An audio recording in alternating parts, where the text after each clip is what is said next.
get this show on the road. This is Emmy Glancy West. She is our public information officer.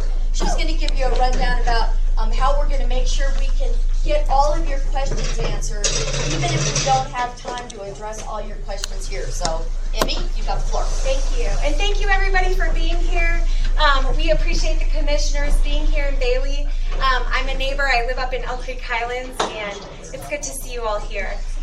Tonight, as we were just discussing, we haven't had to do this because we had a round table in Alma with 7 people and a little guy in Guthrie, and so we knew there'd be a big turnout tonight. And so in order to make sure that we can capture all of your questions and all of your feedback, we wanted to make sure that you had this little note card to fill out. Please include your contact information, and if it's directed to a particular commissioner, please include that information as well. Chair Mitchell will be going around the room and calling on people just as you would suspect from a typical town hall. We will have 3 minutes for your comment. So hopefully by writing it down, you got your thoughts, succinct. And so we'll take 3 minutes for each question, and then the commissioners will have a chance to respond and we'll have some discussion. At the end of the night, I will be at that back door. Please hand me your cards, even if your question was addressed or if it really didn't get addressed and you want to make sure the commissioners have it. I will be there. We will collect those. The commissioners will divvy them up based on who they were either directed to or whose area of content will be responding. And you include your contact information as well so that we can either reach out by email or phone to you. We know, there'll be a lot of questions and discussion. We only have until 8 o'clock, and with these 2 hours, we hope to have a really productive discussion. I know everybody's here on behalf of our neighbors and residents. So, any questions? Good? Healing?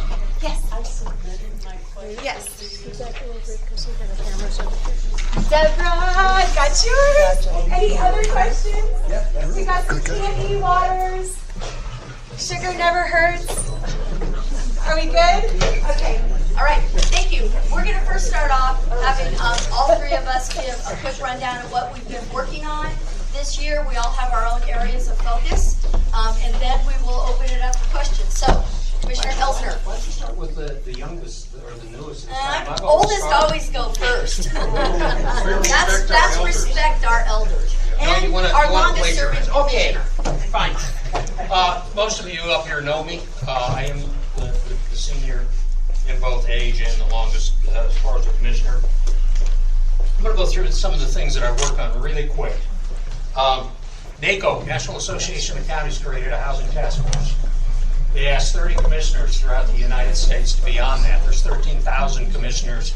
NACO asked me to be on that so we can start addressing on a national level, state level, and local level workforce housing. PPACG, vice president of that, or vice chair of that, that's Senior Coalition. That's where you get all your senior benefits.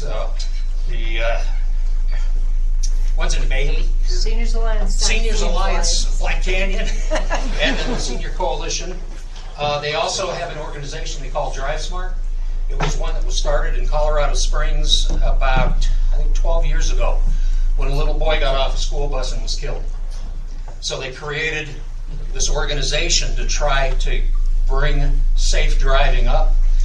It was doing really well. The people that ran it decided they were old and retired. PPACG decided to take it over. I was asked to be a board member of that to get it going again. STAC, State Transportation Advisory Committee, I'm on that. Doesn't have a whole lot of clout, but we can make some noise. If you'll notice, we're getting a lot more things done in Park County because someone's making noise. I'm also their representative to the Freight Advisory Council. Legislative Task Force on Tax Policy, one of my favorites. It was set up by the legislature 2 years ago. They asked a commissioner from a statutory county, Park, and a home rule county, Pitkin. So they picked 2 commissioners to sit on that to go through tax policy. I was picked for that. The good news is it's not one coming up with why we should tax. It's coming up with all the reasons we shouldn't. One of the bright ideas they had was they wanted to tax services. So if you went to an attorney, you were going to get taxed. If you went to an accountant, you were going to get taxed. In our research and review, we convinced them that would be a really stupid idea. Judicial Review Commission, that's those books that you get, the blue books for the judges. We've got, I think there's 7 of us on the 11th Judicial District. We review all the judges when they're up for retention. We go sit in the courtroom and watch them. So, you know, if you see me go into a courtroom sometime, it's not because I'm in trouble. It's because I'm supposed to watch the judge. CAP, which is our liability. We are a part of the pool for liability insurance with other counties. I'm vice president of CAP. We're the ones that provide liability for counties. It is a county-owned organization. To be on the board, you have to be a county commissioner, and all of the counties, you know, it's a pool to save us money on liability. If I'm a little tired, I just spent 4 hours. It's a House Bill 1287. It's a selection committee, and it's treatment for opioids and substance abuse disorders. They had $950,000 that they needed to give out in grants. I was one of 2 commissioners on the one for this region to go through all of the grant applications and figure out how we're going to divvy that up. We did finish that today. That'll be coming out shortly. I'm also on the Colorado Workforce Development Council. I was appointed to that by the governor. That what that does is it tries to figure out how can we have a workforce in Colorado that meets needs. One of the big things that I've been working on, and I hope I don't have any master electricians in here, but they have a couple of members, or one member from the union, and they were talking about their apprenticeship program, which I think is great. And then they started getting into the details of it. And you have to be there. It's a 9-year apprenticeship program to become a master electrician. Yes. So you're out of high school. You spend the first 3 years digging ditches. You lose interest. You go on to something else. I'm pushing them to get that back down to where, no, if you get out of high school, you actually get trained. Because if you're going to spend 9 years on anything, it needs to be more than a master. You might as well be a doctor, because that's how long it takes. So we're trying to get that changed.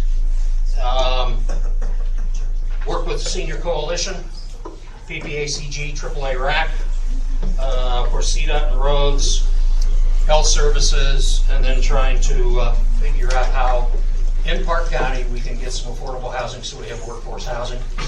And as you noticed, if you're heading towards Bailey, construction will start down in Bailey.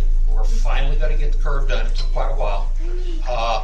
Bids came in about $1.5 million, $2 million over what they had budgeted, but we managed to figure out how to steal money from other projects to put it in there, and we're getting that done. We're also getting the one over in Fairplay, that interchange done. We've got various bridges throughout the county. First week of September, don't go to Fairplay, or don't go to Breckenridge by Fairplay, because Highway 9 is going to be closed, and CDOT says the detour is through Leadville. So, no, that's what I've been working on. All right, thank you.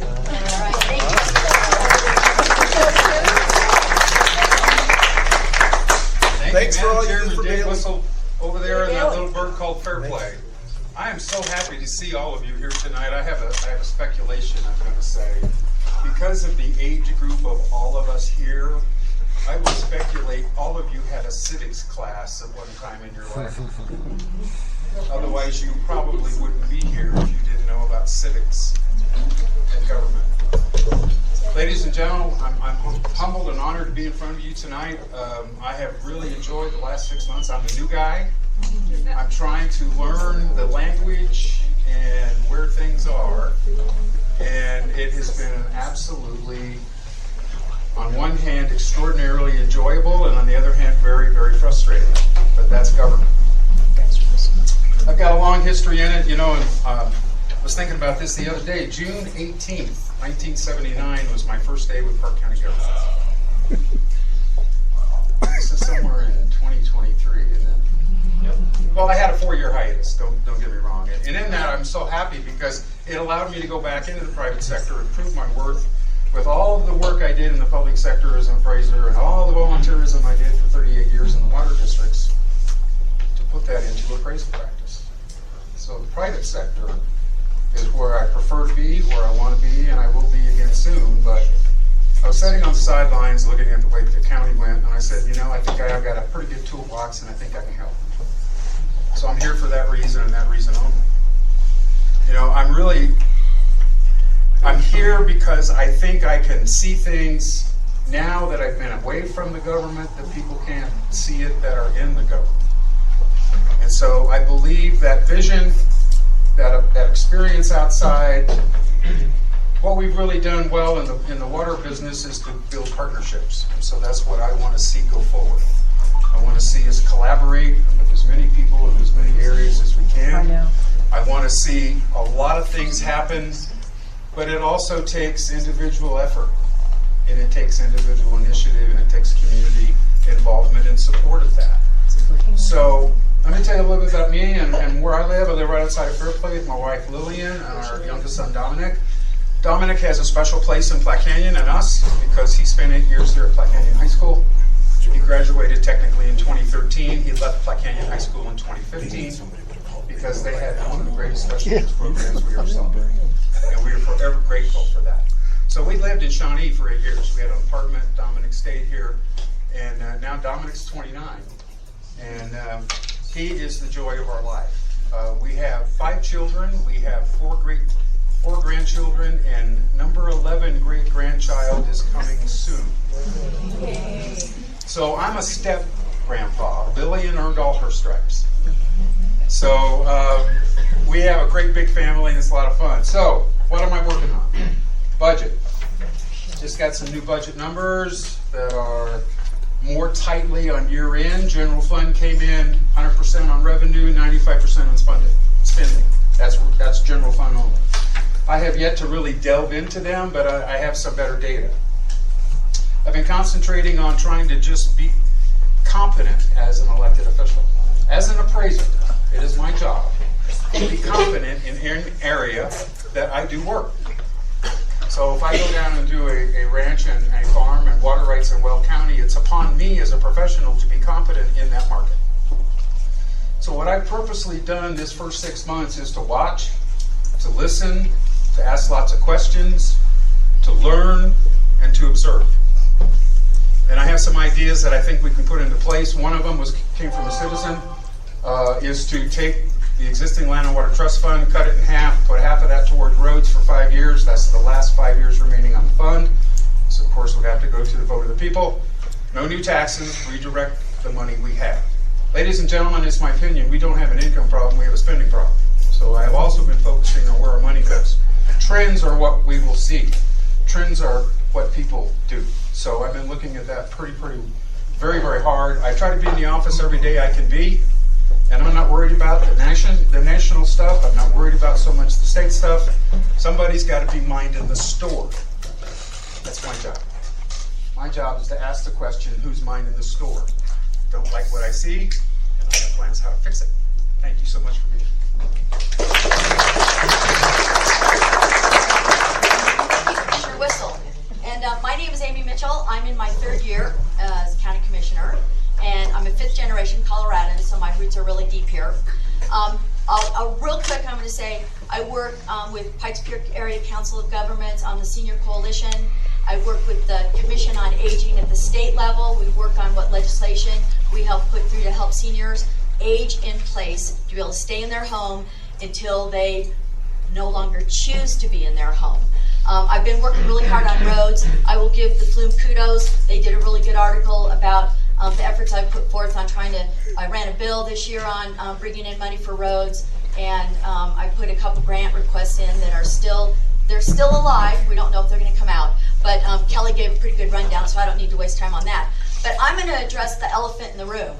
I know a lot of you are here because of the divestment and sale of the Rosalie property by the school board, and I'm going to ask you guys some questions. How many of you have read the request for proposal that was issued by the school board? Okay, pretty good. How many of you have purchased real estate without entering into a negotiation with the seller or the seller's agent? That's irrelevant. What? How many of you have purchased a piece of real estate without entering into a negotiation with the seller or the seller's agent? That's not relevant. Okay, well, That's not what the school district bid says. Right. That's right. no, you guys, you'll all have the floor. I've got the floor. I've got the floor. Commissioner Elsner. As a real Hey, guys, be quiet. Let her talk. well, she's not answering, asking the right Not question. accurate information. She's not asking. Okay, you guys, that's enough. Yes, Is it appropriate for us, the county, when spending your hard-earned money, to acquiesce to a one-sided RFP that demands where the county would purchase property that by title restriction required it to be only used as residential property? That restriction was on the title of the land that was for sale. And that title restriction was placed in 1969 by the seller at that time.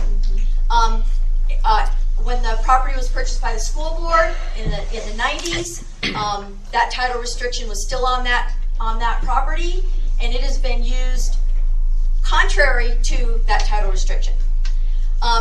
Do you want the county to have to spend, then we would have had to spend more money to clean a title, which is an unknown amount if a title can even be cleaned with a restriction like that.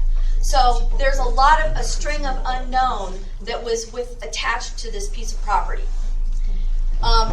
Would you think it's a good decision for a county to own land that had no water right and no mineral right? The school board wanted to retain those rights, where it could have a piece of property that could be mined. We as commissioners would not be doing our job if we did not put forth what we put forth to put the concerns to the school board that said we cannot illegally use this property the way the deed restriction was, and we felt that the bid placed was a starting point, because real estate purchases are usually negotiated. And the RFP didn't say that It's a real estate purchase. please. No. The RFP said that there was a potential room for a negotiation, but it was all on the school board. They didn't say the criteria they were going to use for the IFP.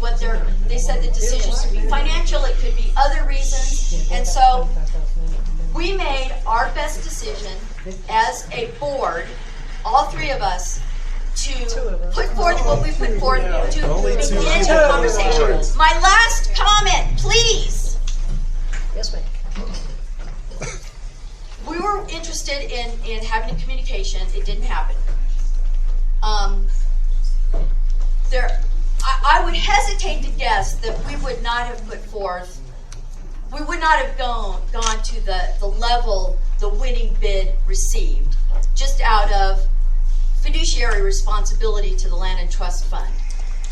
And so what happened was the market worked, because the highest bidder delivered the highest amount of money to the school board for the benefit of the school board to build schools.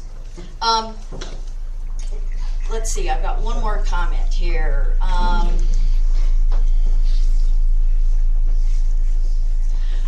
Also, the process was you file your bid, you sign the contract when the bid was filed. Okay, that's not the process county government works. We would have then we had to have also applied for the Land and Water Trust Fund, go through our county process for that, and then the contract, once all that's done, has to go to the board for a formal approval.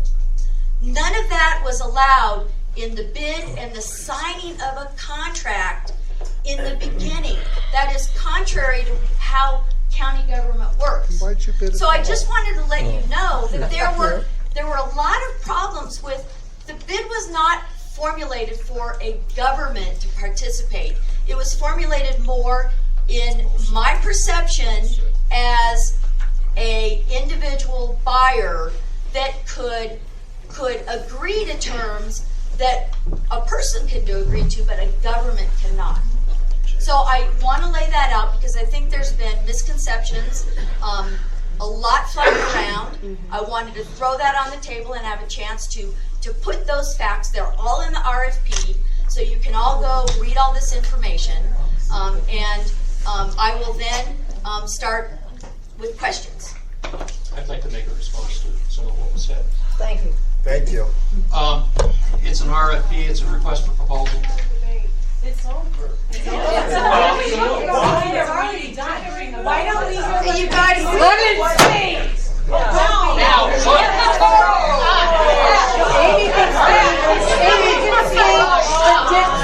look, guys. Yeah, she was shutting them up. Okay, I get to shut you up.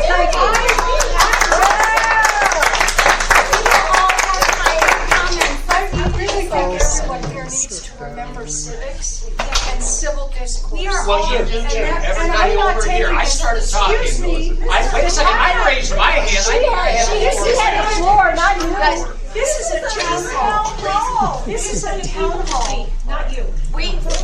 It's for us. She just went on I'm not taking a little a bit of a stand on this. tirade about what happened, and it is her opinion of what happened and what she saw. I deserve the chance to respond to that.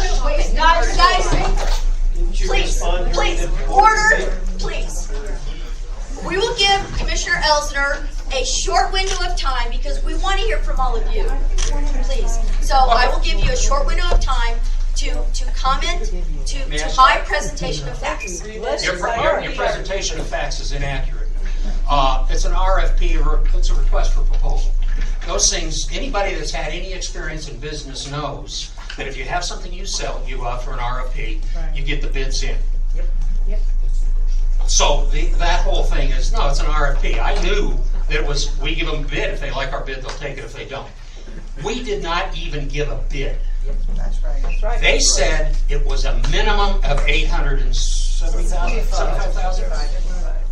Yes. So we didn't give them a responsive bid. So to say we bid on the property is wrong. We did not. When I was a contract administrator, we were building the power plant in Craig. I had a lot of huge contracts. If I got something in that had, that doesn't meet my minimum requirement here, it doesn't do this, they were rejected without talking to them because that's what you do. How could we as a county expect the school board to want to say, we'd like to talk to you when that bid came in $50,000 less than what they said was the minimum? It is unfair to the school board. It is unfair to the people of Park County. Yep. We should have just said, well, maybe we don't even want to do it.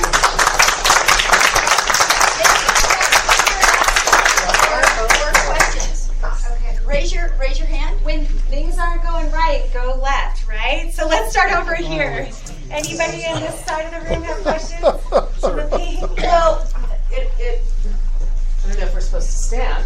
So I live in the area, and it's really confusing to me why all of you weren't aware of the minimum bid. It was just embarrassing to be there because I was there when they made the decision. So it's like, my question is, why wasn't the minimum bid met? And are none of you talking to each other? Like, what's the deal? I will address that. We had 3 executive sessions on this behind closed doors because we knew, well, the first one was real short, because we knew that this was going to be a confidential bid, and those executive sessions are held confidentially. So they have to be held in confidence. So we can't speak to exactly what was discussed in those meetings. However, we made a decision as a board, and when we had our final vote for the submission of the bid, Commissioner Elsner voted yes, I voted yes, Commissioner Wissel voted no. That was the vote to send the bid forward to the school board. So if Commissioner Elsner didn't like the bid, you could have voted no. May I respond to that? So anyway, the thing, you guys, this is gone. It's over. Yeah. And I know you're upset, but let's figure out if the county owns any property in this part of the area that you can do a park. The Deer Creek is county-owned property, and maybe it can be turned into a park. No, I don't know. But, okay, so, I do want to say one thing. okay, so, No, I want to respond on that. No, hey, she says things about what I did. The reason I voted for it was because I was hopeful nobody else wanted it, and then they might have come back and asked, hey, you didn't bid the whole price, will you up it? But I knew we were not submitting a valid bid. all right, right here.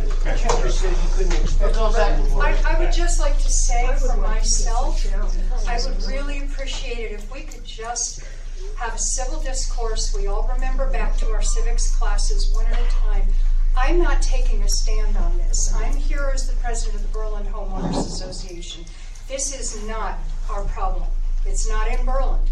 So I'm not taking a stand. We can only make positions if it affects politically, if it affects Burland ranchettes. So I'm neutral on this, okay? But I would really appreciate it if we could just lower the temperature and have an orderly meeting. Please, every one of us, no matter what the side is, and that includes the commissioners in front of us. We have really cordial meetings as an HOA, and I wouldn't be doing this if we had this kind of behavior at our meetings. So I have two questions related to Burland. One is more general. I don't know what it's like in South Park, but here in Burland, a lot of people have moved here who are afraid of the dark. They're used to street lights. They're used to really bright lighting. They have the new LED lights that, for many of them, are not motion sensor, and they're on all the time. And they are destroying the night sky. Our county ordinances do not just cover commercial, which is, I was told by commissioners years ago, they cover everyone. And I'm wondering how the county can proactively publicize the need for lighting control. Lighting doesn't scare wildlife. People are afraid they can turn lights on so they can see the wildlife, but the wildlife couldn't care less. We know this. It's not really protecting anybody in the house. But what can we do, what can the county do to start publicizing the respect for the night sky, respect for why people moved to Burland or to Park County in the first place, how to protect migrating birds, and to not disrupt ground wildlife and so forth. This is something that's very important. It's gotten to the point where I can't see a thing, and I have a $1 million view, and it really is spoiled. And a lot of it is STRs as well. So that's question one. You can either answer that or just I've thrown it out at you, and then I do have a question about the roads. So yes, Dick. There are regulations on that. Okay, yes, I know. I've got them printed out. And I've had a couple of calls, and I know we have sent a couple of letters to individuals. Unfortunately, of course, we work on a complaint system if you want the county involved. My suggestion is work through your HOA. Well, work with Emmy. I know. Okay, you are the HOA. Excuse me. Work with Emmy. She does some marvelous things with graphics.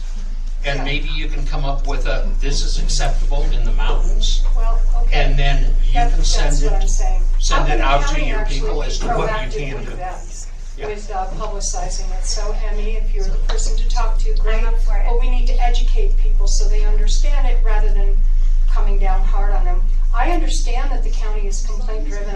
Most of my time is spent dealing with it, and often people are so busy and they're so not. I know you're trying to ratchet things up a bit, but it's still a very difficult process, and I don't want to be driven by the need to send cranky letters to people. I would really like to proactively educate so that people understand it.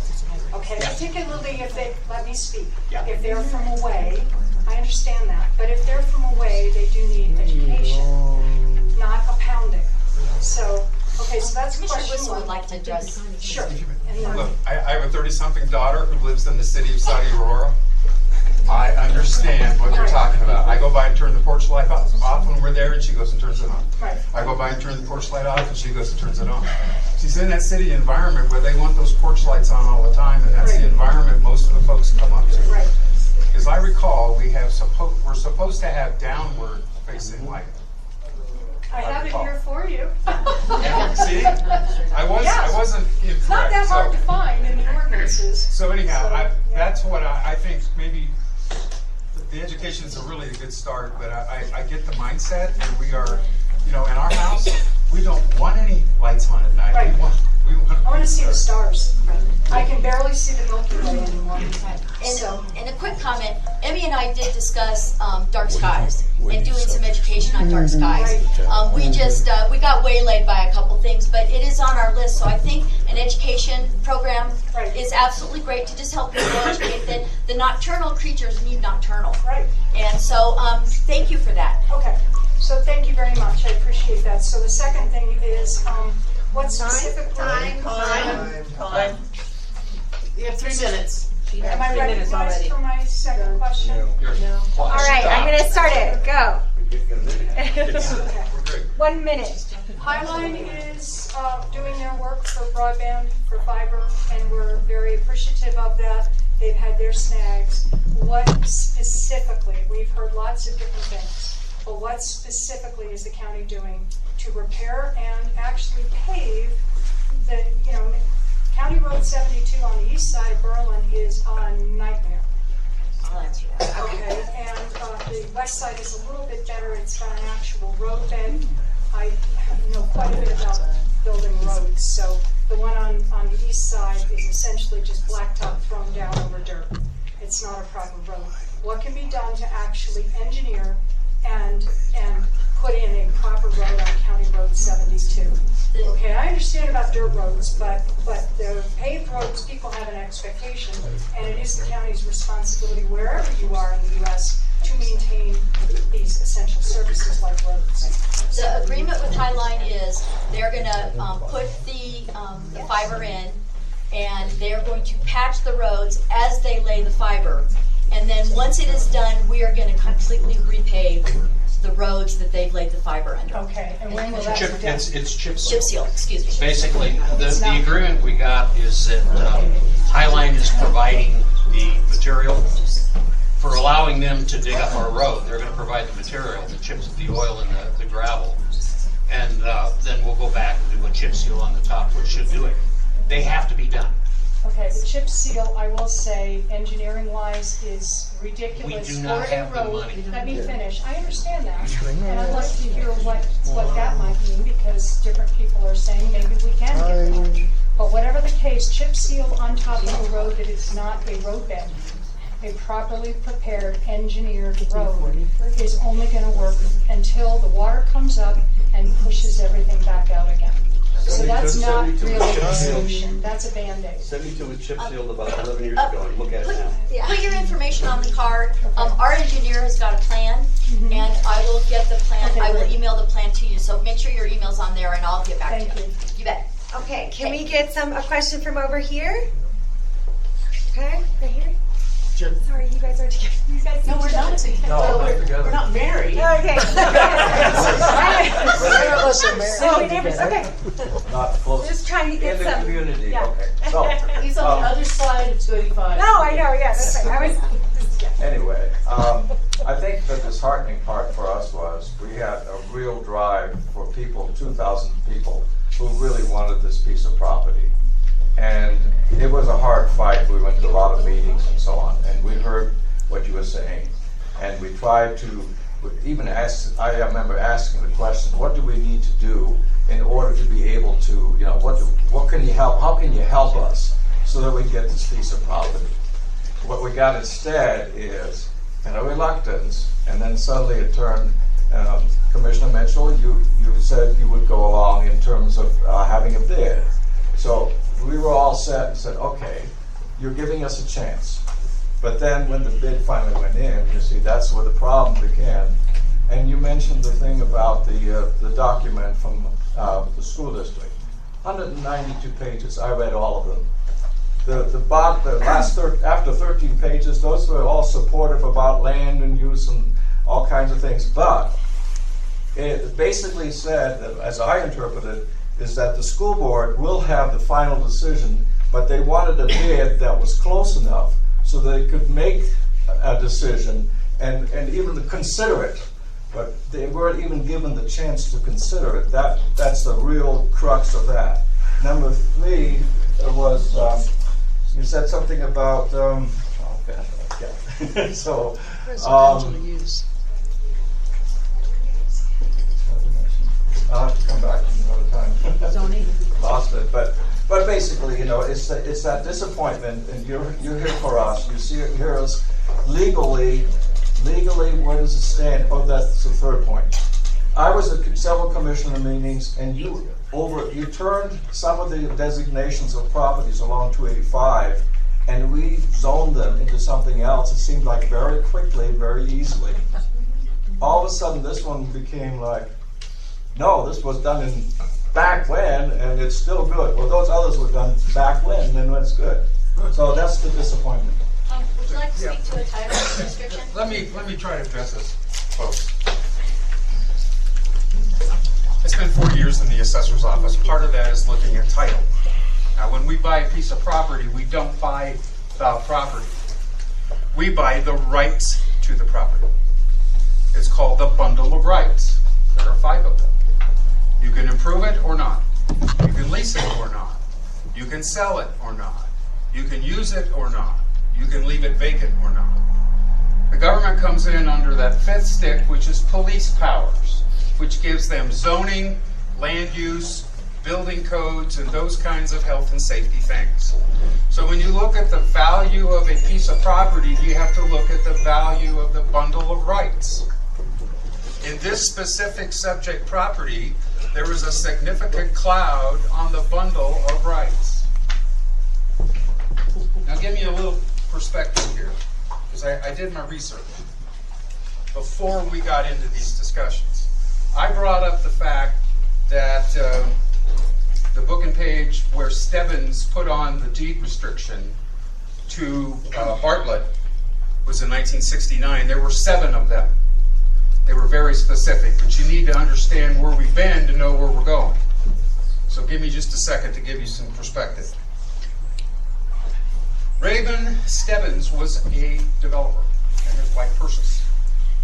In 1960, they did Double S Ranchettes, Filing 1, which is on the other side of Crow Hill. That's subdivision. Now remember, Burland Ranchettes was what, 56, 57, somewhere in there, when it became a big subdivision. So this is the time frame. Now let me step back a minute. Stebbins did a deal with Deer Valley Park Association about all the property they had all the way up to the Harbor Tract. And I speculate beyond, because Crow Hill didn't look like that in the early 60s or late 50s. He then went on to do Filing 2 of Double S Ranchettes in 1962. He then went on to do the Arcadia subdivision, which is now known as Holly Commercial, in 1966. 1969, he had the 77 acres, that's the subject property, and he put on these deed restrictions. Could only be used as residential. Could only have a minimum building size of 600 square feet. Could be developed into lot sizes of no less than 60,000 square feet. No buildings could be brought in and put up on the property. No commercial livestock could be done there. And no commercial activity except the incidental use of the owner. Why was that? Everybody around him, he had developed those lots. And he was guaranteeing for his future neighbors that those uses would be consistent. That deed restriction followed the property.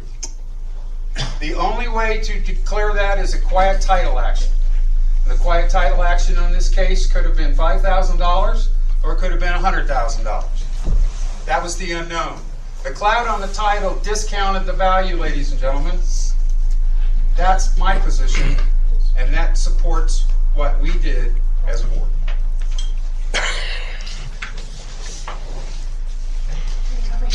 In the yellow?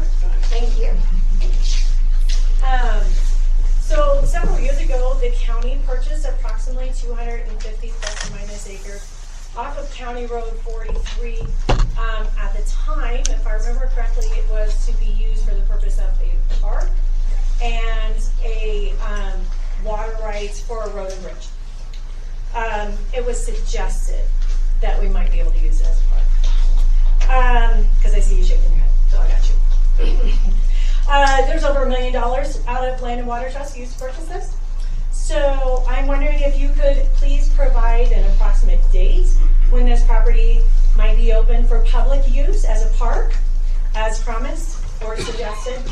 And also if you could provide some information on how Road and Bridge uses the water rights as acquired via this purchase. Mr. Elsner? Sure. The parcel, we have an agreement with CPW, Colorado Parks and Wildlife, because we really don't want to have to manage a parcel of that size. The idea was they're going to open it up. We've got the Klein Ranch over on the other side, where we've got 4 parking spots. And if you're in one of the parking spots, you can fish a certain area of the terrail. If you aren't in one of the parking spots, you can walk around. But that is what CPW is going to do. I had a call from somebody recently in Mill Iron that said there's still barbed wire out there, and there were some bones from animals that got caught in barbed wire. I called CPW. Mark said he's really busy over on that side. He'd get over here and look at it soon. I keep bugging him about when are you going to open the thing up, because they're the ones that we signed the agreement with to manage the property. And I am hopeful maybe this year, we can keep pushing it to get it open to where it can be. It's going to be a limited use. That is, we aren't going to have a park with Mill Iron D would be a little upset if we turned the county loose into the area. But it will have enough use so people can go into the area. One thing that I know some people have said, well, they'd like to hunt the area. I think we've convinced CPW not to allow hunting in that park because it's too close to residences. And, me personally, a 5-year-old doesn't need to go out in the morning in the backyard and see someone gutting a deer right outside in that area. So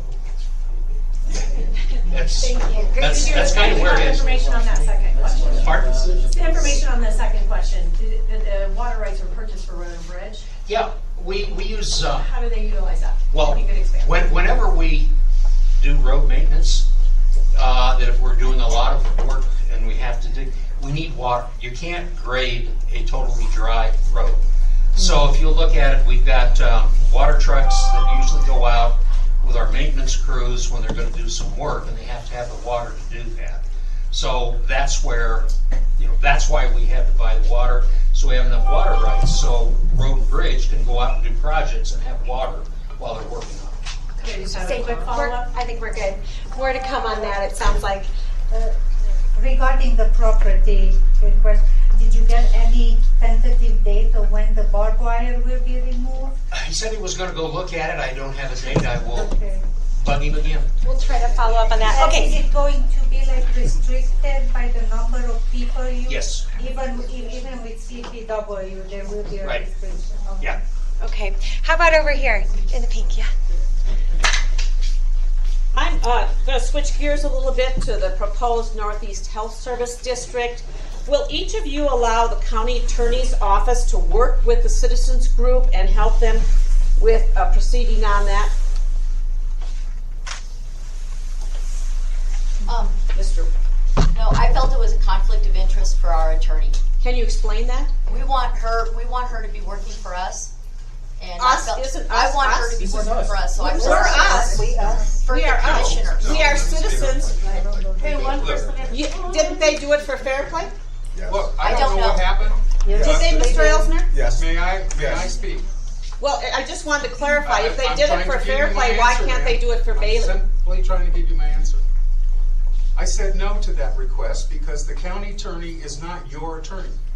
The county attorney We paid is the for her. three of our attorneys. It's our tax dollars. No, look, I It's understand our what tax your dollars that position pay for is. that attorney. The county attorney is for the benefit and exclusive legal advice to the county commissioner. Didn't they work on Fair Place Health District? I don't know what happened. Yes, they Yes, did. they did. Yes, they As a did. matter of I fact, don't know. it is a Well, matter they of did. fact. So Okay, it's like one moment. Fair Play gets Bailey doesn't get. I That's think what we all of see you commissioners over need to and over understand that again. the majority population of the county lives over here. And the way you are treating Bailey is totally disrespectful. From the Rosalie Property. We will remember that. Thank you. Commissioner Elsner, why don't you clarify? I was involved when we created the one in Fairplay. Lee Phillips was our county attorney. He asked the commissioners, can I work on this pro bono, which is for free? And we said, not a problem, because there is no real conflict between the health district and the county. Our current county attorney, when I said, hey, I would like to do that over on this side, she said, I would love to do that pro bono for you. I said, great. And then she said, you know, I've got an assistant who would love to do this because she's new attorney, trying to learn, and would love to do this pro bono. I thought that'd be great. What Lee did when we created the one over there, he did all the paperwork, he put it all together and said, I am not going to act as a county attorney when the board hears this. I'm not even going to be in the room when the board hears this. He got another attorney to work that day so he wouldn't have to be around when it was being presented by the people that were presenting it. That's what is it? It's a health group over there. Rocky Mountain Rural. Rocky Mountain Rural Health, thank you. Rocky Mountain Rural Health presented it, and he wasn't there, and the other attorney and the three commissioners could ask, okay, what's the impact on us? What does this do? What does this do? How does it work? No problem. That's what I was hoping we could do here, because we don't have a doctor. This would give us an opportunity to start working with the fire district, the school district, everybody, to get a doctor here. And when you start looking at, do you want to drive to Crow Hill to see a doctor, or do you want to drive down to Denver because you're on Medicare and you can't get into Conifer? Yeah. So that's what we're trying to do.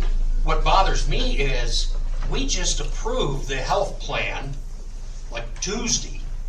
Yeah, And in that is specifically support for creating that district. So we said we're going to support the district, but we aren't going to do that, I guess. Okay. I want to talk about What? No.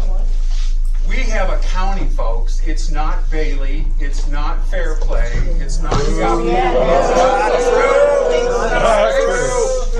We had at one time in my life here a hospital and a hospital district. We supported everybody. The only hospital that was there was Fairplay, and the babies from Summit were born in Fairplay. What about our friends and neighbors in Guffey and Lake George and Hartsel and even Branch of the Rockies? You want to have it here? Great, work for it. But I'm concerned about not just you, the rest of the county too. You don't want to talk about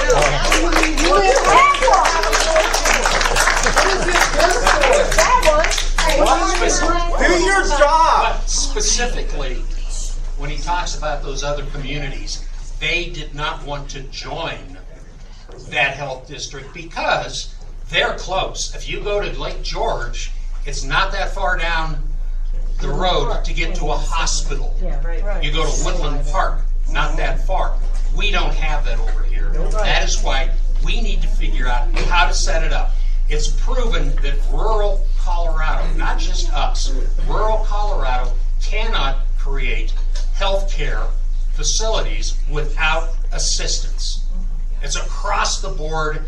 That's why we have all of these healthcare deserts in the state. And I'm trying to figure out how to fix it. Okay, thank you. Yes, Deborah. Okay. I am here as a private citizen to ask a question regarding Proposition HH. This is being sold to Colorado citizens as a relief and decrease of our property taxes, providing additional monies for schools and affordable housing. It is also designed to eliminate TABOR, which caps government spending in our state. According to State Representative Kirkmeyer, if Proposition HH passes, Tabor refunds will be eliminated by 2027. Our property taxes will decrease by 0.006% with a tax savings of $120 over a period of 10 years. However, we will be denied a total of $6,700 over 10 years as Tabor is eliminated. What's the question? Also, those who are renters will gain Is there a nothing question in there? and give up $6,700 over 10 years, as they no longer qualify for Tabor funds. Proposition HH will provide the state government to increase their spending from a current cap of $16.66 billion to $27.09 billion in the future, lacking transparency of long-term effects. Proposition HH allows the state to increase the cap by 1% over inflation rate every year. Park County currently provides tax relief for seniors. However, the state will reduce this credit amount by approximately $50,000. If Proposition HH passes, the county commissioners could discuss reducing our mill levies on tax entities. However, this affects agencies that depend on mill levy monies. What are your thoughts and position on this proposition? I want to take it. Commissioner Wissel will answer. I mean, this I'll try mine. this is his world very much, and I have an opinion too. But I think go ahead. Let me just try to summarize. This is a very complicated and complex issue, and let's take a little bit at a time of this stuff. So this is a proposal that came in the last 7 days of the legislature that was likely crafted a year ago, maybe longer. This is one of the central planners of the Boulder Mafia running this state, designed to eliminate... What is that? Boulder Mafia. What does that mean? That's shameful. What? And so how they're going to do it is they never mention Tabor. Okay, so what this is going to do, it's going to take money that's due you from your Tabor refund and use it to buy down 0.065% of your assessment rate on your residential. Okay, and so by the end of 10 years, all surplus money is going to go to education. That's where it's going. Now, this is really an insidious thing, and I have to tip my hat to those folks who came up with it, because they worked on this a very long time. Let me give you some perspective. Up until 1982, when Gallagher was passed, all property in Colorado was assessed at 30% of its actual value, except 38 exceptions. Senate Bill 303 makes us have 13 different assessment rates depending upon who you are, where you are, and what you do. We're going to have our assessor determine who is your primary residence. Do you want them to do that? I do not. If you have investment property, what does that mean? You get a higher rate.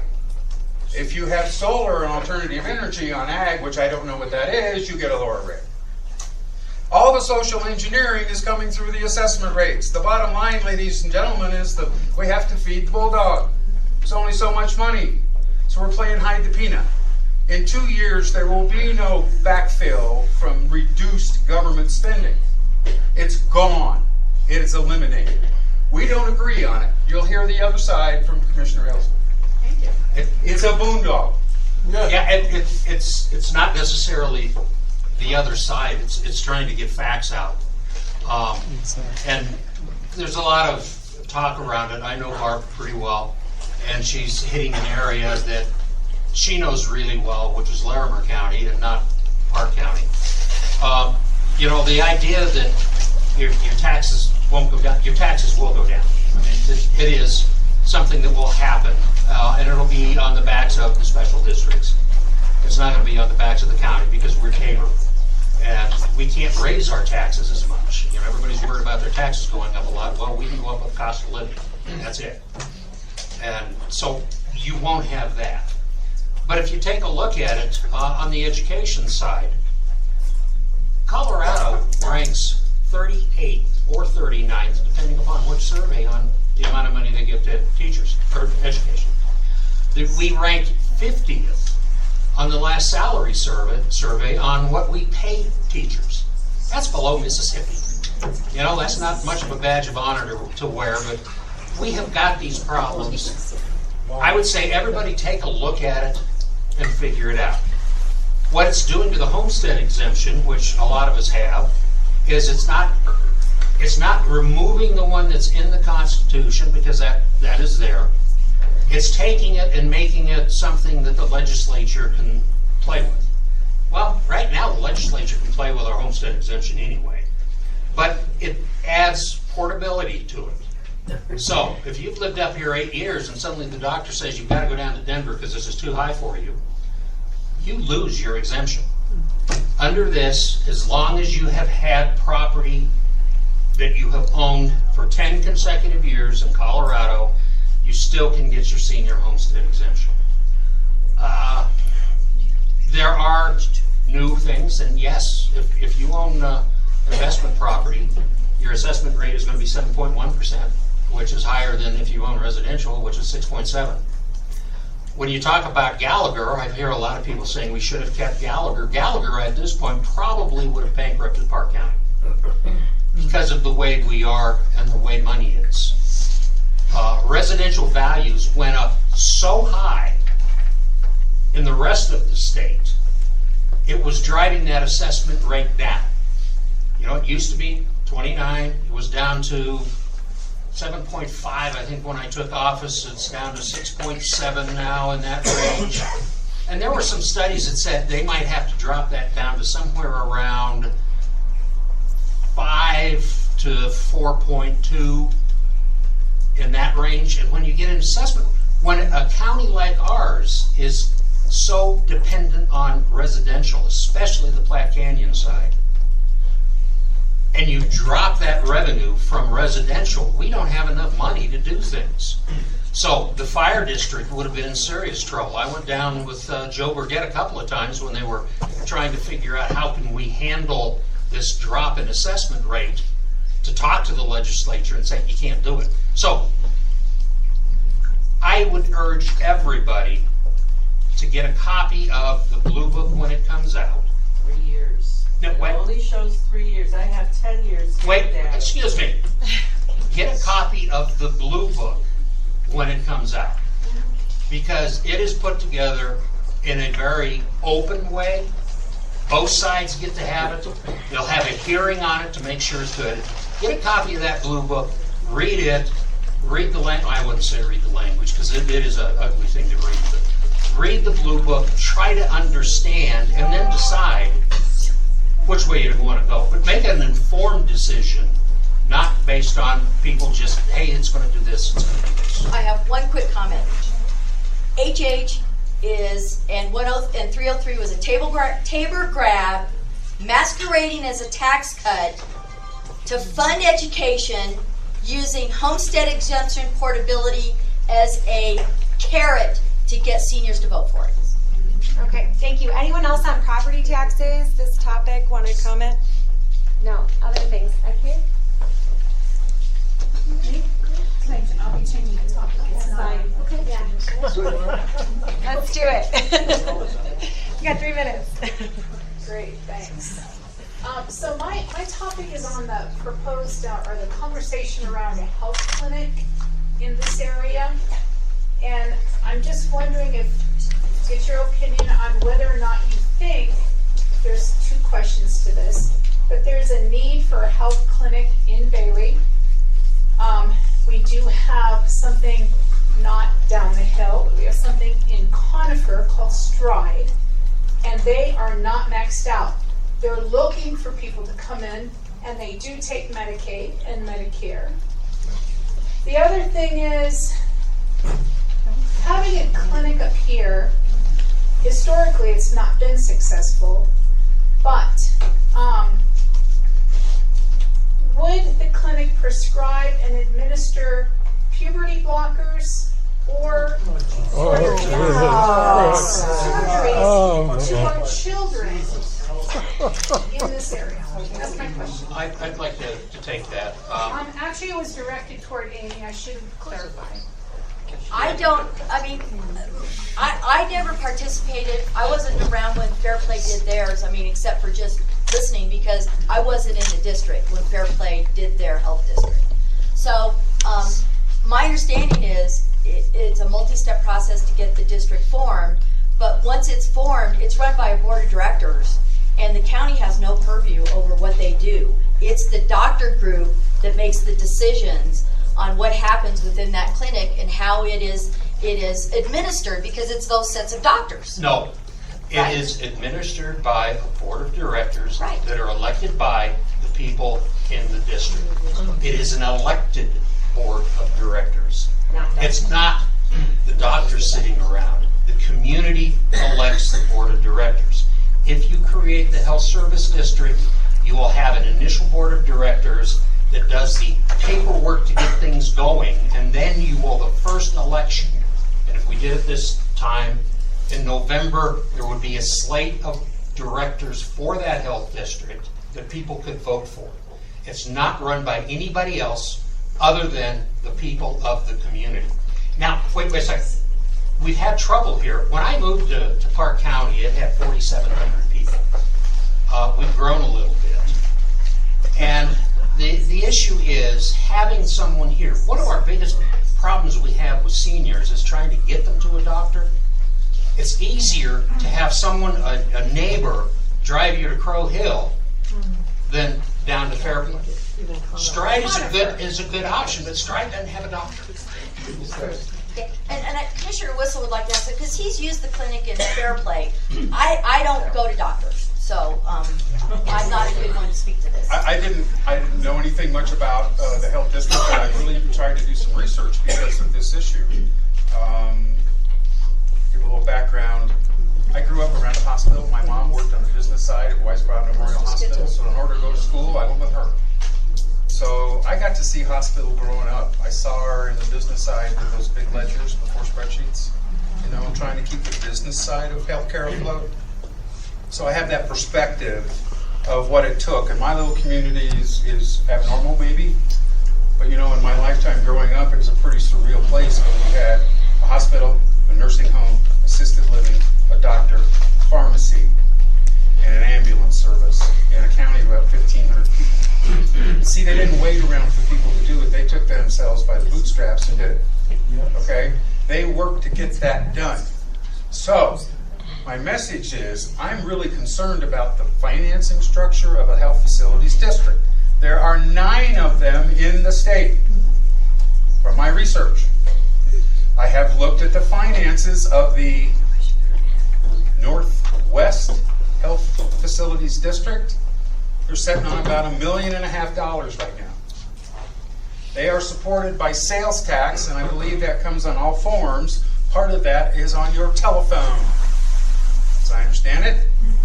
We have some individuals who are on the Bay side who are being charged on their sales tax for their telephone for the people that are not here. They're over there. So we need to look into that. And I've heard that several things. And so that is not a particular county responsibility, but it's something that concerns me. So the health facility district, as I understand it, has a life of 10 years. I'm not sure if that's right or wrong, but it was really designed to create hospitals. Those are one of my concerns. Any other comments from the commissioners? What's that? No, except that I heard that they're charging you a sales tax. And have you gotten anywhere? CenturyLink refunded me 1 year. I have a whole another year, and that's as far back as they can go. Of course, when you pay online, you don't like download your bills. So I know. I wouldn't look at mine. I know. Maybe I need to look at mine. It's the last thing on the bill. It's the last thing on the bill. Okay. Are we all thinking of raising our rent? You can deal with them, and Okay. we'll get it back. At least the last year? Sir? Yes, I spoke with the CEO of the Stride clinic over in Conifer several months ago. And indeed, they do have a doctor and a nurse that come in 2 days a week, full days. And the backlog for an appointment is 1 week. They will take all forms of insurance, including cash or no pay. So it's designed for people who their own insurance. And her opinion was that the Mountain MCPN that failed over here in Bailey in 2009 was that it was underutilized, and they needed more of the insured people using their clinic, but they did not want to leave their doctors down in Denver. And so people get attached to their doctor, and they don't want to go to a new clinic. And her advice was, it's a difficult environment to get into unless you've got unlimited tax dollars. I guess maybe that's what we'll have here. I don't know. But they have a 5-year plan they're operating on right now, and I think they're 2 years into it. They still need more customers. She said she would love to have Park County people coming to their clinic.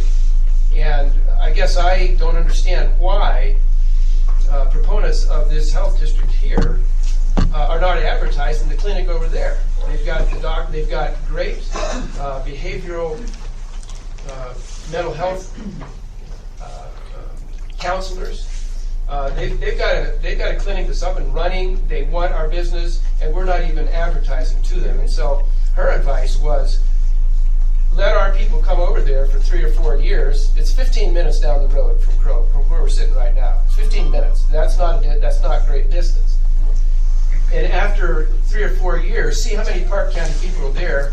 See if they can actually build that business, and then we should be having this discussion. Right now, we can throw out a lot of stats. Our growth, the teens need it. They need counseling. But just because those stats are there doesn't mean they're going to walk through the door. And so it would make better sense from a business viewpoint. Build the business through them. They want to help us. They want our business. And then if distance becomes an issue at that point, then we can have this discussion. But I think we're 3 or 4 or 5 years ahead of time doing it right now. You're open on Tuesdays and Fridays. Okay, thank you. I did talk to Stripe when we were looking at this, and one of the ones I was thinking of, hey, if we can build this clinic here, would you move up here? And when I talked to them, they said, yeah, that'd be great. Then I've talked since then to the fire district, and the fire district is thinking about also doing something. So it's how do we get all of these together? The best part about having a health service district is it is eligible for a lot of grants that we as a county can't get, individuals can't get. You have a health service district, a board of directors, you can get grant money to start building the facilities. Just one comment I have though is a lot of times when someone goes to a doctor, they get a prescription. And so if you're in Conifer, you're already at the grocery store to get a prescription. So that's one part that is missing in Fairplay, and it would be missing here as well. I know they're going to build a pharmacy in Fairplay because they're sitting on a ton of money, but it's been, that gap has been there for a long time, so people still had to go to Chaffee County or wherever, or Breckenridge or wherever to get a prescription. Well, so that's depends on prescription. A lot of prescriptions can be given. If you have strep, you can get your prescription from the doctor.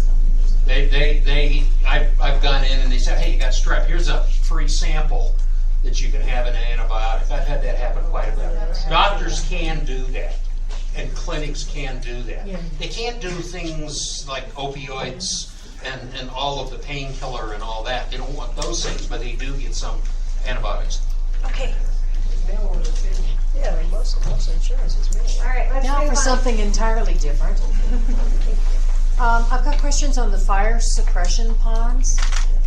We've gotten the legislative information from the state. They're giving the county 15 acres, surface acres. 30. 30, that's right, 30, thank you. I was thinking we only need 15 over here. If the 8 ponds that Fire Adapted Bailey went to all the work to identify, work with the fire department to make sure that they were appropriate for fire suppression, blah, blah, blah, to the tune of $64,000 that we got a grant from Land and Water Trust Fund to do the engineering work, all that stuff. So the questions I have is, have we developed selection criteria that we can come to? I'm assuming the BOCC will be making the decision on what ponds. So is there a selection criteria? Will you be communicating that to us? I've got other questions that go with this. So let me get through all of them, and then you'll probably be able to pull them all in. Are you involving the fire protection districts in the selection?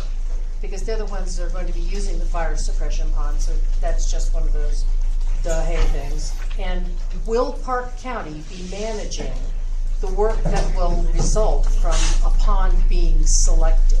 In other words, will you be doing, working with engineers, working with lawyers for access, for the fire department, blah, blah, blah, blah, all that stuff that goes with this project that I've been working on for 4 years? Yeah, that was my bill that I got through this legislature to allow us to do that, because before they were going to breach every pond we had. Yeah.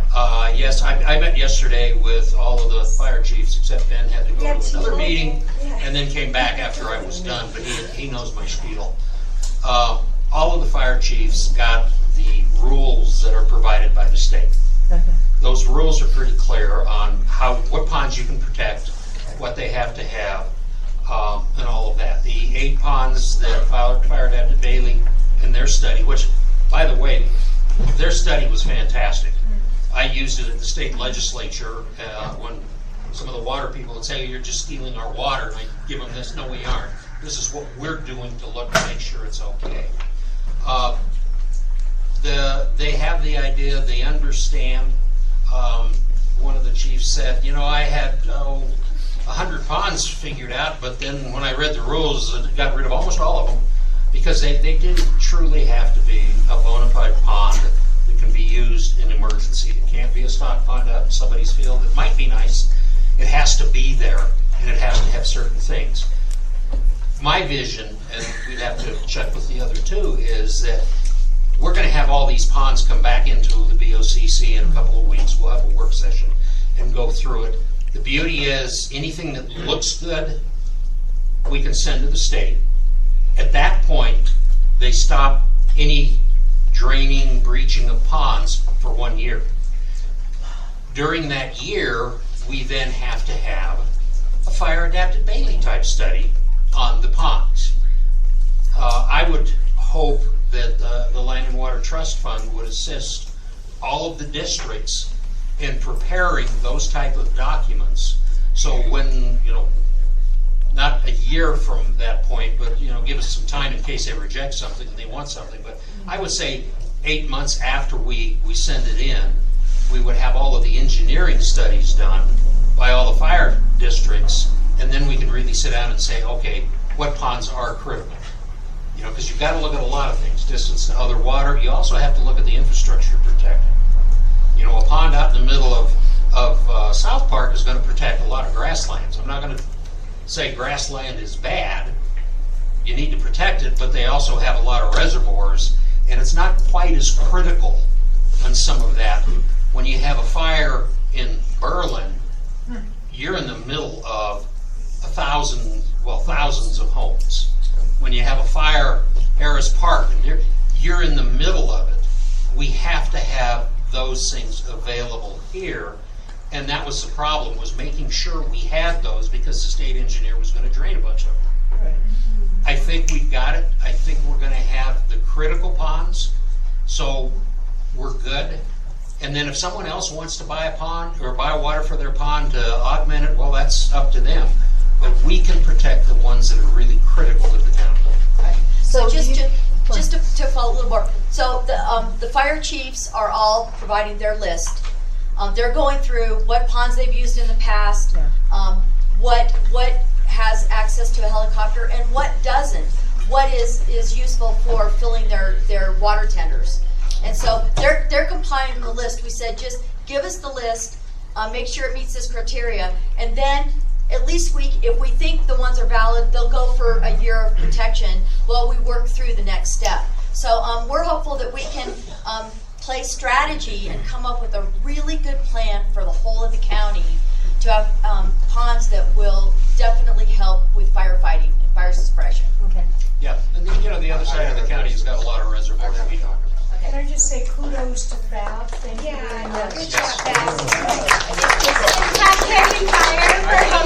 Thank you, Chief. I just want to address a little bit on your pond thing. Okay?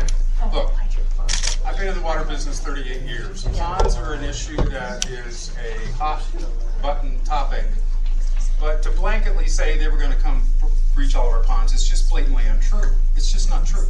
That's Okay? what they were doing in Clear County. They have a criteria. I understand it. We've got really bigger problems on the Arkansas side of Park County than we do on the Platte side. There is no water in the Arkansas. There is no available water to even augment those ponds. So here's the bottom line. Here's the bottom line. If water is available and that fire chief needs water, it's his. Doesn't matter who owns it, doesn't matter where it is, doesn't matter what the situation is. If he needs fire, water, it is his, period. How are we going to divvy up 30 acres of surface area across 2,200 miles of county? That's my Are you question. going to use population as part of the criteria? The number of structures, the terrain? Is that going to be anything in the criteria? I'm not even aware of the criteria. I know it's in the process, and I will become more aware of it. But the whole thing of ponds is not just one area of the county. We got to look at every pond. And I'm not asking for that. I'm just... No, I think you asked for 15 acre feet or 15 ponds. Right, that's what they have. No, That's she said 15 acres. They're critical, and they are where 62% of the people in Park County Right. live. That's... And if you don't protect that infrastructure, if you think about it, let's say a fire goes through Burland and you lose 2,000 houses. Okay, how many lives did we possibly lose? Well, we're all going to be trapped. So. Yeah, well, and you lose 2,000 houses. What impact's that going to have on the county? Right. Well, you know what? Our tax dollars go down quite a lot. Yeah. So it's a financial impact on the county. It's a personal impact. And that's where, when I put this thing together, it was to protect the areas where people live. That's what we were after. And all of the committees and all of the discussion, it's ponds that are critical. This side of the county needs half of the water. That side of the county has Terriol, Lake George, they used it in the last fire, 11 Mile, Spinney, Antero, Jefferson Lake, Montgomery Reservoir, Cross Reservoir, which I think it's Cross, which is halfway between Fairplay and Alma. I mean, you've got lots of water available that you can use for firefighting. It's an open area. Some of them you look at and say, well, we need something closer. And I say, yeah, if you've got a pond that's closer to some areas, it's critical. But when we went through this, it was to protect people. It's to protect us from things like, can we stop something that happened in Boulder? Maybe. No. But the biggest thing is having the water available. And I told this when we were talking about it. Having the water available, so your house caught on fire, okay, let's make sure we have enough water to put that out before that house fire becomes a wildland fire. That's what this water is for. And that's the way we sold it to the legislature. And it's being informed by experts in our county, like Chief Mulligan, the rest of as a part of the Emergency Services Council. They are the ones that are informing this, that are identifying this, and using data to drive their decisions and help make recommendations to the commissioners. So that makes me feel better to know that the experts are in charge I instead just of... wanted to offer any kind of support I could give to the other fire departments, fire protection districts. Because we've been through this, we've done studies, we've worked with the engineers, the lawyers, the whole nine. So FAB is willing to assist in any way we can. Thank you. Thank you. Thank you. Okay, you've had a chance. How about back here? Comments, questions? It doesn't have to be about fire suppression. Did you have a question? Fire group, okay. Yes.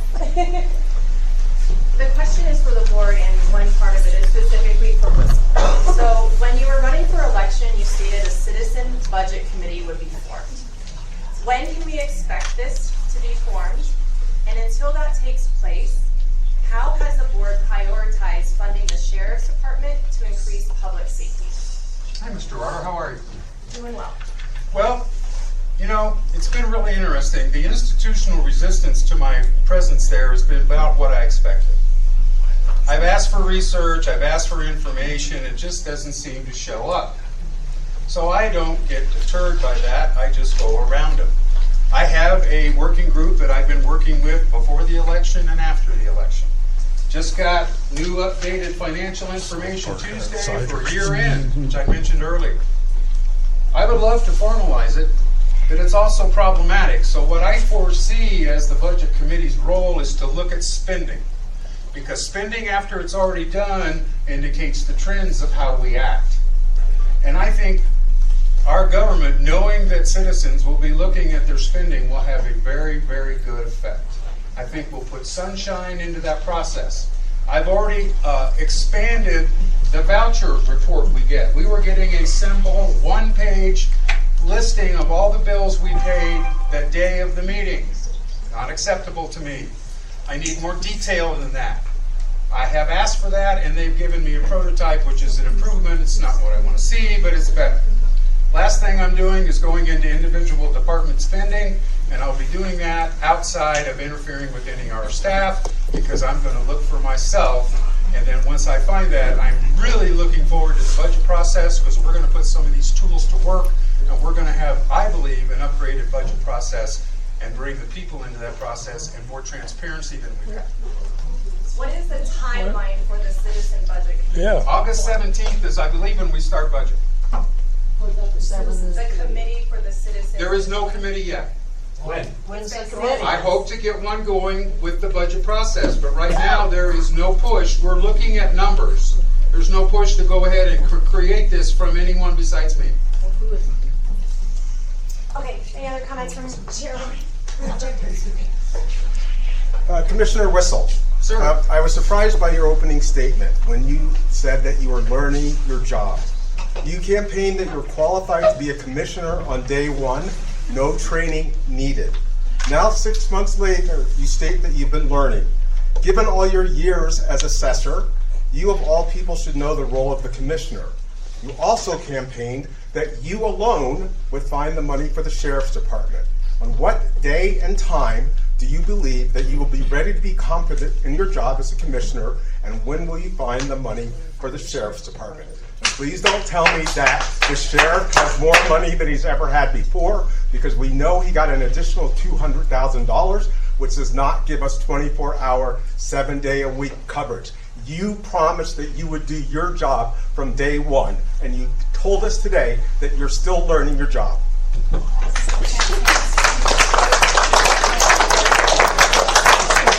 Okay, you done? You had your speech. That was a good speech. Well, I didn't take all 3 minutes. I'm just putting your words back that you told us. Your words, sir. I never, ever said we were going to find $1 million for the sheriff.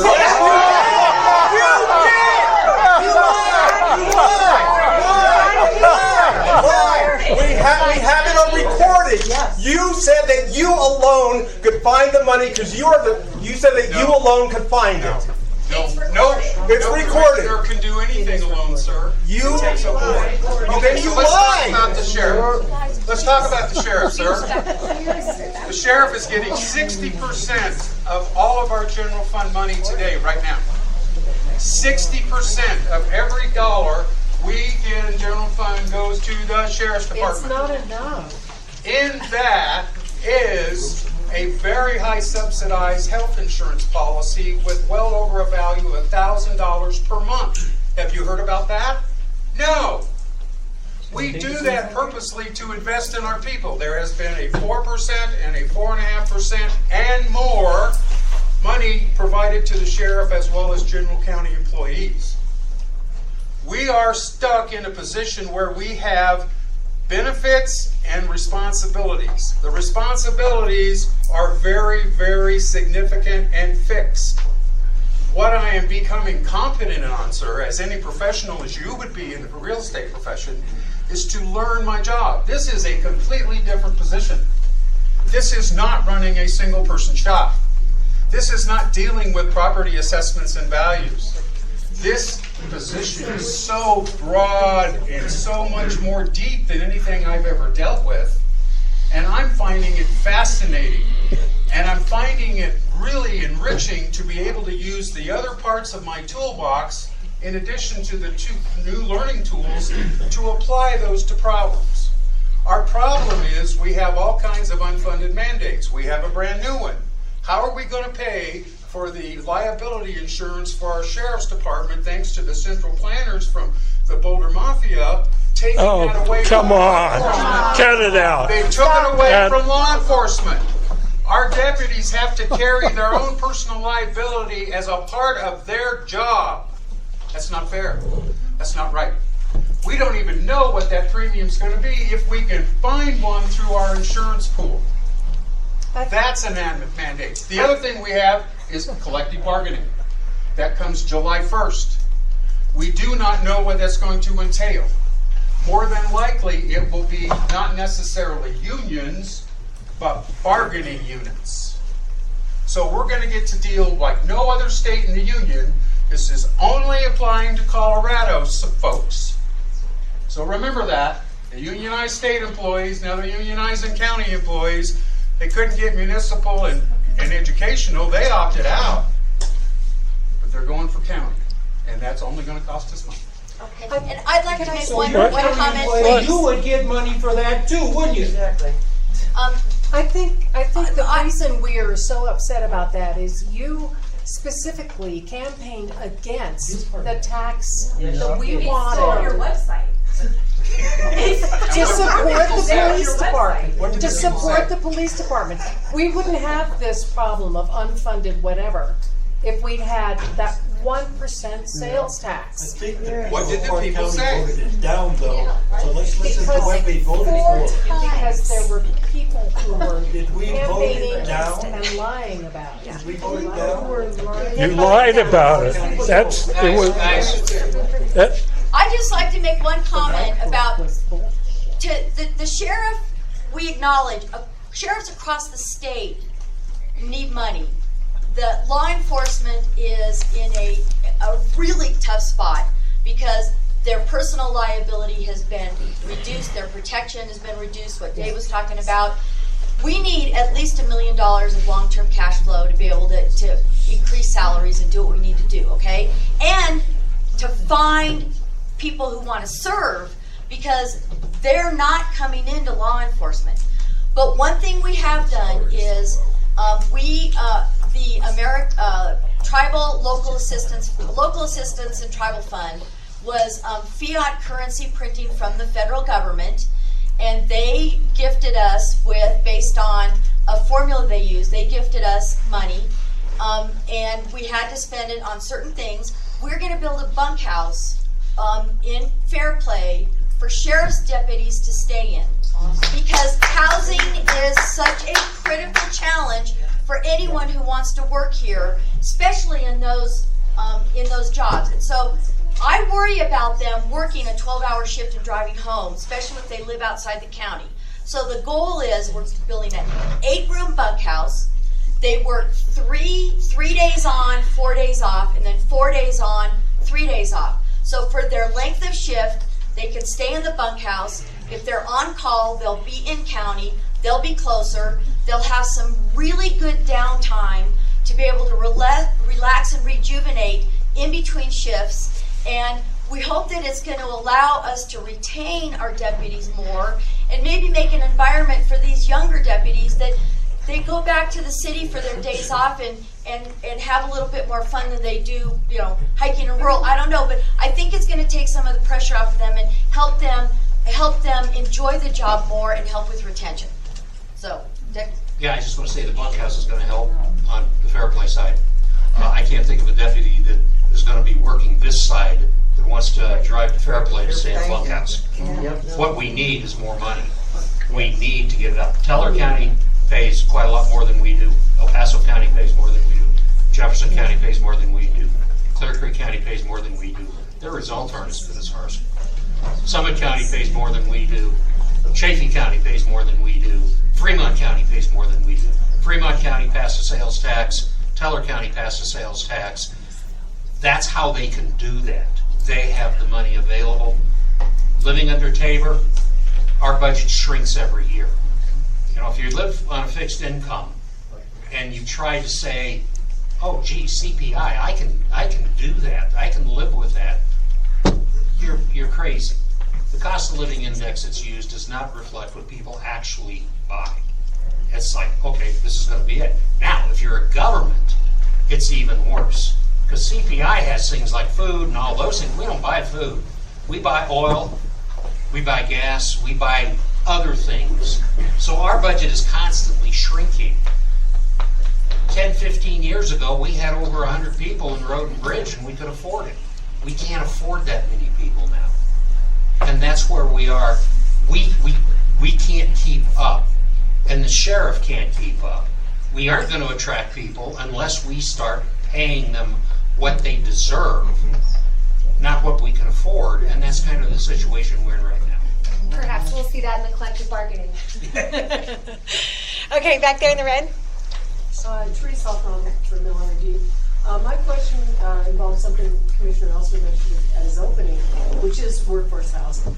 And I've read about things that are happening on the West Slope. Small communities like Uray, Montrose are partnering with private individuals, private companies to move in manufactured housing onto land that the county is donating or finding to provide affordable housing for the people that work in the county. Is there something like that that we could do? I've heard about this bunk idea, which, is a great idea, but as far as people actually renting or owning their own homes over here so they can become part of our community, what can the commission do? We have all kinds of opportunities. We just have to start working on them. The biggest thing is there are a lot of grants out there, and this is where, as I say, I was, lucky enough or unfortunate enough to be put on the National Task Force on Housing. There are a lot of really good ideas. One of the ideas, and the state legislature just gave us the ability to do this, and we're going to hopefully explore it with Fair Play, is they can form a nonprofit. We could give the land to that nonprofit. The nonprofit owns the land. Then you work with a builder, and I got a couple of pictures in here of a place in Dallas that they took us on a tour, and I thought, wow. You work with a builder, they can build a house, and all they're worried about is the house. They don't have to buy the land, they don't have to worry about anything else. So they build the house on the land. That house then can be sold to someone. It's going to cost less because they didn't have to buy the land. A lot of it is already provided. It doesn't cost the county anything either because we've got the land, we're just giving it to them. And as part of that, the nonprofit owns the land, and they give a 50-year lease for the land underneath that's renewable for another 50 years automatically. That keeps mortgage companies happy. And to keep the house then affordable is they only have to pay property tax on the house itself, not the land. So they're going to save money on the land, on the property tax, and that way we can keep the price down so teachers can go there, law enforcement, firefighters. I mean, right now we do have one project in Fair Play. It's a habitat project that I got the grant for 5 years ago, $40,000 from El Primar to start this thing. 5 years later, it's actually happening. We have 2 teachers now that are buying a house from Habitat that is right next to the school where they'll be teaching. We have an administrator that works for the school district who's buying a house. And the cost to us, we did have to put some ARPA money in because Habitat was having a little trouble. But, as Commissioner Mitchell says, it's fiat money from above, so who cares? But anyway, we put some of the ARPA money in to help build the house. So now we've got teachers there. And the other beauty of it is they are going to pay property taxes on land that we owned and weren't collecting a thing. And that's this other part. I mean, it's land that the county already owns. It's not collecting taxes as the houses are being built. We can collect tax on the house. Try to keep it affordable. We can put things as part of the lease for the land that when that house is sold, you only get a certain portion of your equity. You get what you paid in to pay off the loan, plus you get a percentage increase. And that's where I asked a couple of counties. One said, well, we use AMI, which is median income, and as it goes up, that's what we allow them to take out. Another one said, no, we attach it to CPI. So as CPI goes up, then they can get a little more out, because the idea is that once it gets settled, maybe they want to move on. But there are a lot of things that we can do to encourage the workforce housing that we have to have. You go to Fair Play, and I've asked people over there, I said, why aren't you open more? I don't have anybody to work here. Nobody can afford to live here. We had the problem, with in Bailey, where we had a tragedy happen. place to live in Baylor that he could afford, even though he had a business and was working somewhere else. These are the type of things that we can fix, and we can do it in a way that doesn't cost taxpayers money. Or if it does, it's a very tiny amount of money to get the housing going to where we can provide workforce housing so our businesses have people that will work for them. So the county, I mean, heck, if we could have people that lived up here, maybe we could get county employees to. Maybe Will-O-Wisp, right? I got a follow-up question. Coming from New Jersey, where Mount Laurel and Mount Laurel 2 have destroyed affordability for, I mean, it's just a nightmare, right? Well, questions regarding that. What will be the restrictions on resale? Will it continue to be only to moderate or low income, or however you're going to set it up, or county workers? What will be the criteria? In New Jersey, people will move to a town for the beautiful housing that was built by the builders as the deal in order to be able to put in their development, and they've got no interest in the town. They've just got interest in making a killing on their real estate. Yeah, and that's what this does. So what will prevent that? Because it's a lease, the house is leasing the With a ground. land lease. That lease Yeah. then has the deed restrictions. Okay. The lease says, one thing is you can say you have to work 32 hours in the county. Okay. We don't care what, you have to work in the county 32 hours. The other one is, and it depends upon the funding, you can do, well, you have to be a certain percentage of AMI. Okay. So you can put those things in, and that's what I'm saying, as the house appreciates, because it will, well, we don't want them to take out all the money, because then we've destroyed the affordability. That's where, as part of that lease, you can put in, you can get what you paid the mortgage company on your principal, plus cost of living increases over the years, or if the AMI has gone up, you can get that percentage of the profit.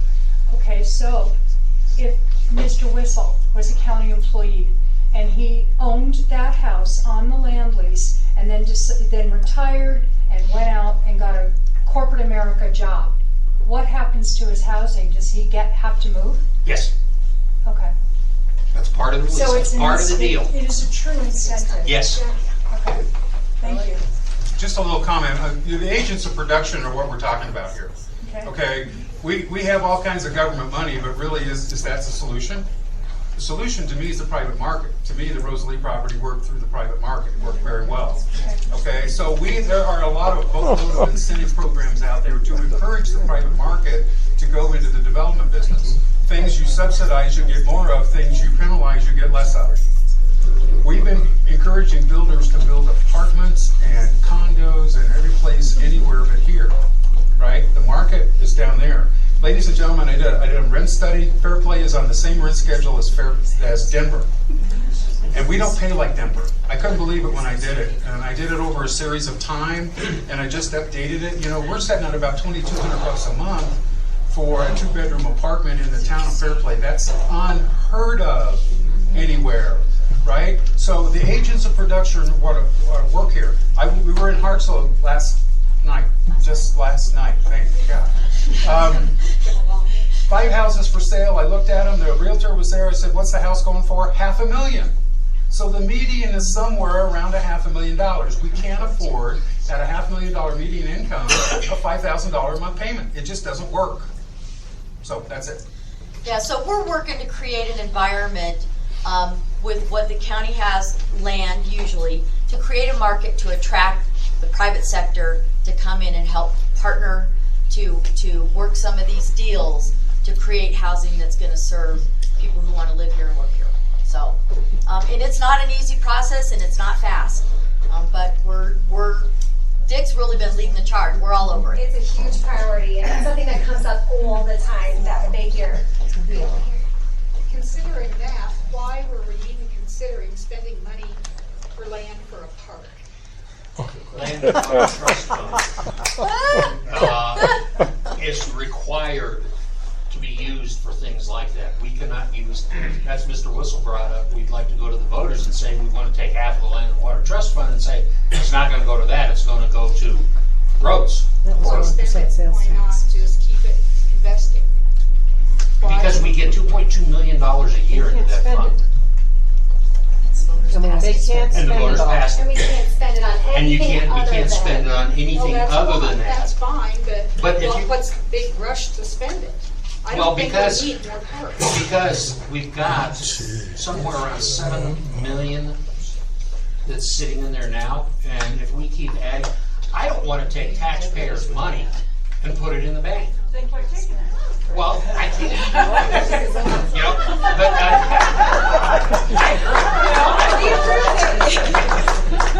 and that's the problem. I don't want to keep taking the money and just put it in the bank because you guys could have that money. If we don't have use for it, we shouldn't be taking it, and it goes into the Land and Water Trust Fund. Maybe we can switch it to where we can take some of the money we collect and put it to something that's useful. Just a quick comment on Land and Water Trust Fund. We have $1.5 million as a war chest for water litigation because we need to keep the water we've gotten in this county, and the metropolitan area down at the Front Range are always trying to get our water. So we've got $1.5 million that we sock away for one of those times that we might have to defend. We have encumbered projects that have already been approved. After all that said, we have about $3.5 million sitting there, and we figured projects have been coming and going, but we think that this last 5 years, it might be a really good idea to take 1.25 million, keep going to Land and Water Trust, keep our war chest, and have 1.25 go to Road and Bridge for 5 years, because we all know, and I'll be the one to bring this up, our roads are not good, they need a lot of work, and we recognize that factor, trying to figure out how to help provide more funding. Yeah, and what other thing that we have to worry about, and the Land and Water Trust Fund, the reason it exists was because Aurora tried to steal our water, and Mr. Wissel and a group of people said you can't do that. And we ended up suing, but you need money, so that's why it got started. We won, they paid us back. It was really cool. But one thing that you all have to remember too is Park County has got a huge liability coming up, and we don't know how big it's going to be. We have a dump. I know everybody says Park County's got a dump. Well, we closed it in 1991. And it is, after that many years, it's been leaching some chemicals that they discovered. The big one that we got caught with, and I got sworn in January, and the residents of the neighborhood got the letter just before I was sworn in, just before Christmas, saying, oh, by the way, your water's polluted. That came from the BLM. It was a very ugly thing because it was unwarranted what they did. And, you walk in the office and now, hey, we got a place that's polluting these people, so I'm going to open it. Maybe I should have stayed contracting.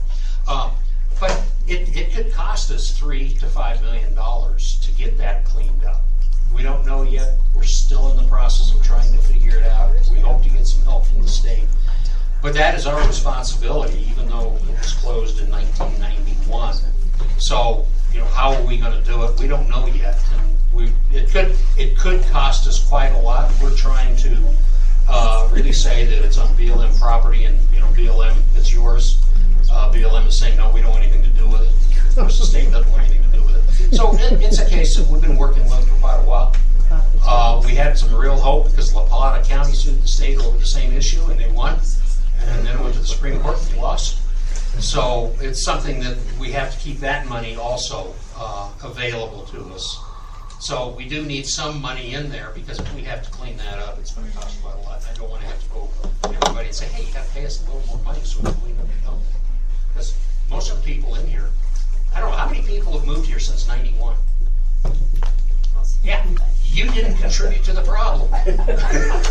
But you will end up having to pay for it.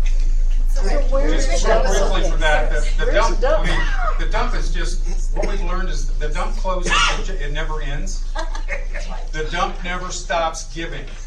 That's what we found in talking to this. There was a bill passed this year to help mitigate landfills like ours. We hope that will help in this negotiation.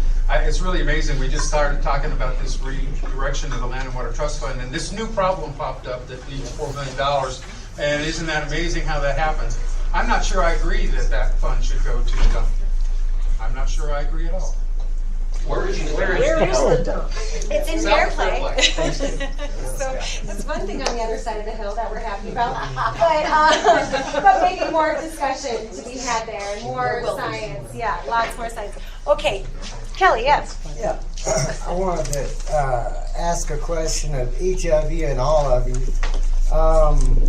and kind of give you a chance to, for lack of a better term, brag.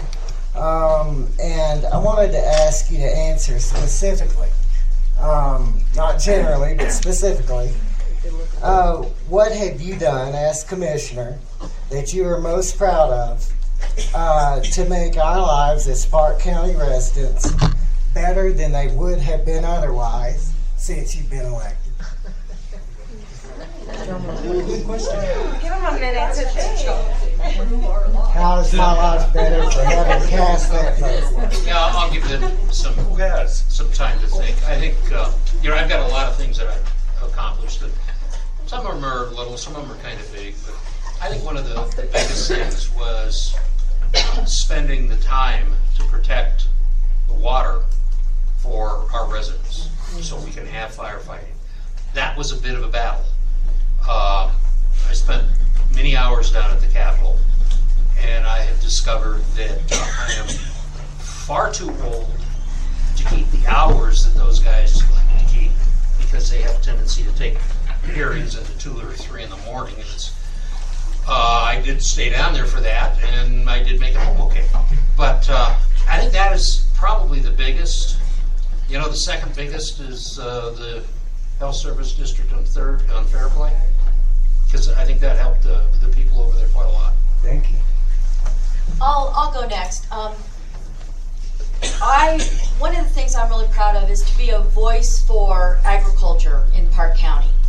Our ranchers and agriculture producers are important business for Park County. They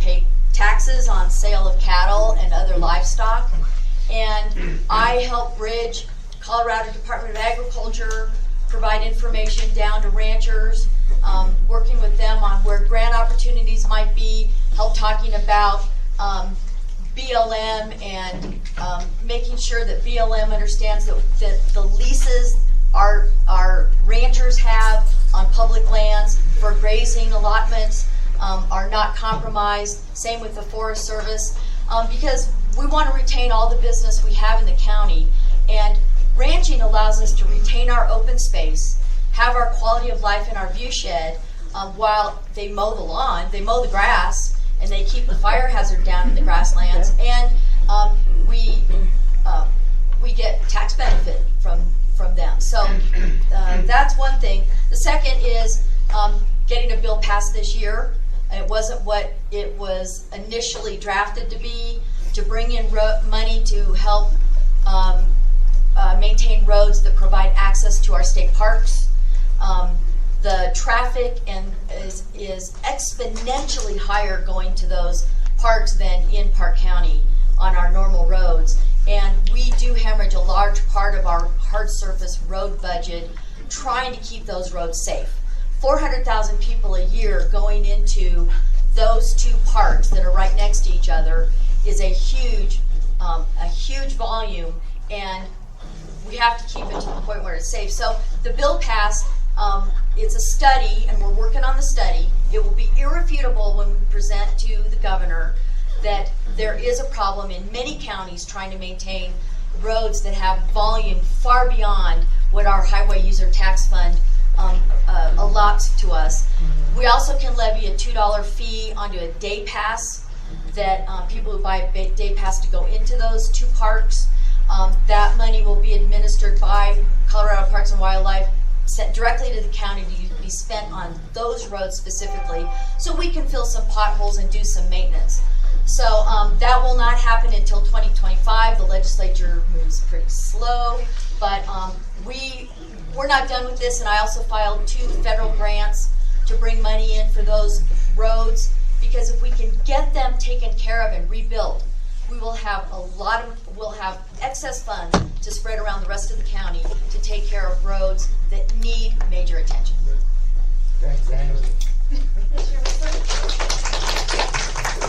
Well, I can't say that I've accomplished anything as a commissioner other than I've tried to be there every day. I've tried to be there every day to fulfill my mission to who's minding the store. What I've observed is that everything goes through the county manager's office. Everything goes through the county manager's office. And that's set up by design.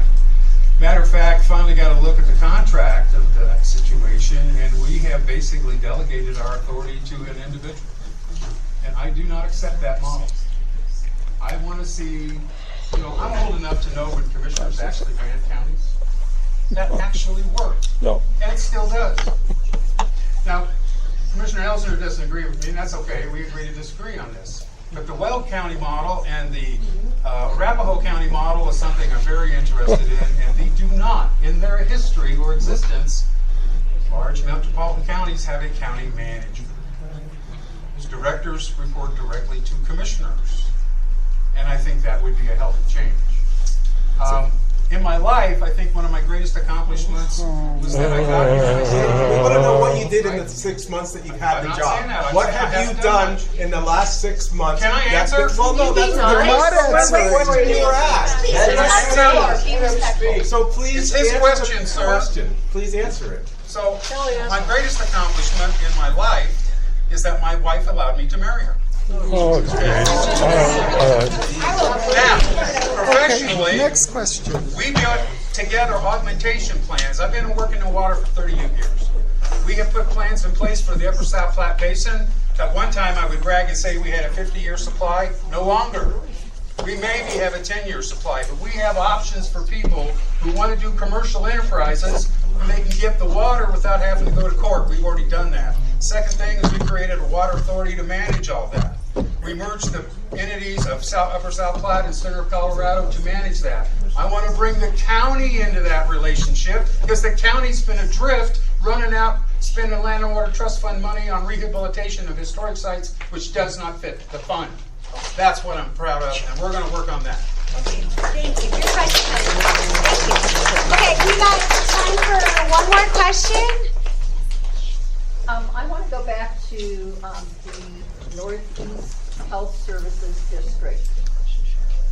I was on your meeting Tuesday, and I was aware, as you folks are, that you did approve the plan that the Public Health Department put in front of you. And the one thing under the health is starting or exploring starting a health district here, which requires a vote of the people of our part of the county. So I want to know if you three do plan to put that on the ballot so people on our side of the county can vote if they want to have a health services district. So, what do you say? Yes. Thank you. It's a citizen initiative, right? No, Is it gonna be it's petitioned not on? a city. No, you cannot do that. Okay. It has to be by the Board of County Commissioners.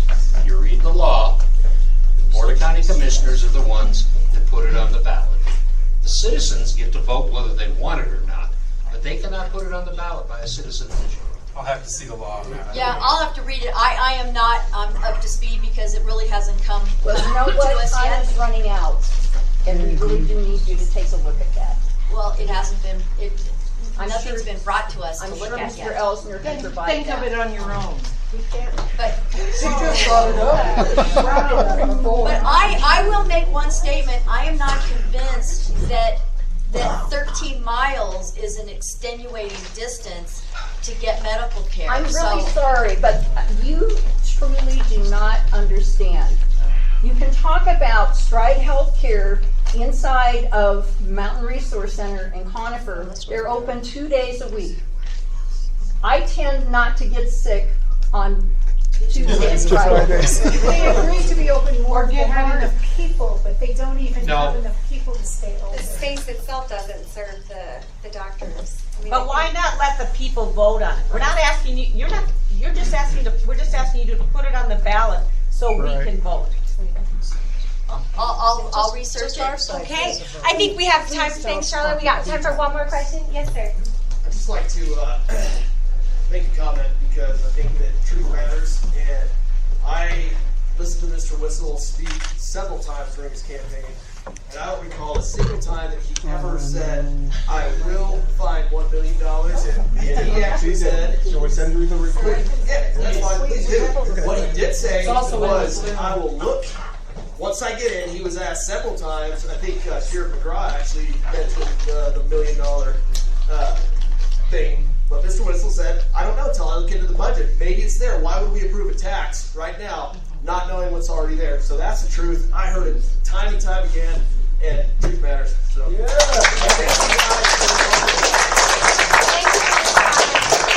Thank you for your comment. Any more questions? Yes, ma'am. Really quick, I would just like to say, I feel that it's worth sort of off his comment of stating truth. I am with the Platte Canyon Board of Education, and I just would like to say nothing nefarious was going on with the district and this deed issue. And in fact, in the RFP, there was a time period of 72 hours prior to the deadline of the RFP to submit any questions or concerns about anything in that document or the property to Mr. Schmidt or to our board president, Garrison Genshorf, and that did not take place. Now, I completely understand the concerns over the deed. I have a hard time believing back in 1995 when the previous board purchased that property. I don't know if it was an oversight. I don't know if it was bad legal advice. I don't know if they thought that they could redistrict it to build a school there, but the owners were selling it to a school district. So our council advised that they didn't feel that it would, those restrictions from 1969 could be enforced. That's neither here nor there. I'm not here to debate that legal argument. I'm just here to say I'm a little sad to see like the literal division down the room tonight. I told a friend recently it feels like things are changing in Park County, but tonight I kind of witnessed it, and I am a school board member. I care about our kids, and we have some really great kids, and I think that we should be showing them a little better. I really hate all this division. I wish we could find a way to bridge the gap. I wish we could find some common ground. Anyway, all that to say, if you ever have any questions regarding the school district or any decisions we made or any questions you might have, this board is an open door. I try to respond to every email I get. Mr. Schmidt is an open door. You can throw him the bus. You can email him. He's really great at responding to people. Okay, good to know. So anyway, I just want to put that out there. And if you do have any other questions or concerns about the school district, please do not hesitate to reach out. Thank you. What a wonderful place to end. Thank you.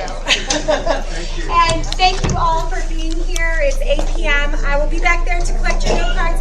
First, can we give a round of applause to our commissioners for being here tonight?